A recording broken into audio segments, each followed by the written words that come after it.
this bill is a betrayal. It's not a betrayal of the Labour Party, though. It's a betrayal of the British people, because this bill will fail. Just as the Labour government has been promising for 2 years now that it will smash the gangs and stop the boats, it has failed. They all laugh. They're all laughing at the British people who are furious with this Labour government. This government has failed. The last Tory government failed because they've been lying to the British. I'll get to that. I will get to that. Why will it fail? Why is this bill a total and utter farce? Because of the European Convention on Human Rights, and Reform UK have tabled a reasoned amendment opposing this bill because it does not do what is needed. It does not take the United Kingdom out of the ECHR. That is what we need to do.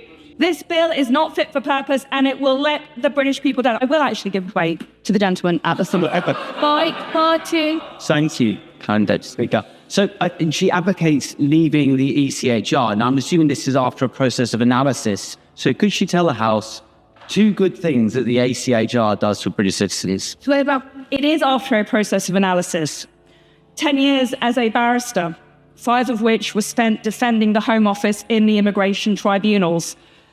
Time as Attorney General. That is why in 2022, I was the first Conservative minister to say publicly that if we wanted to stop the boats, we needed to leave the ECHR. For that, I was attacked by my former Conservative colleagues, including the current leader of the Conservative Party, including many members of the shadow cabinet, many of whom today, still privately, oppose leaving the ECHR, and they did it publicly 4 years ago.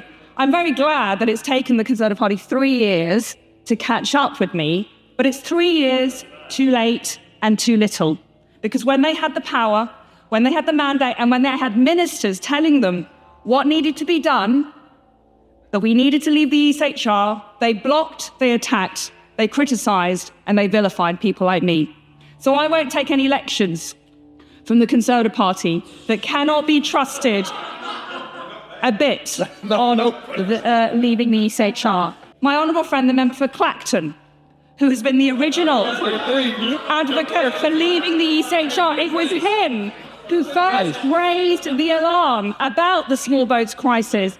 It was only thanks to the pressure and the campaigning that he led single-handedly that even forced this place to wake up and take some action. So yes, we need to leave the ECHR. I've set out a plan on how to do so.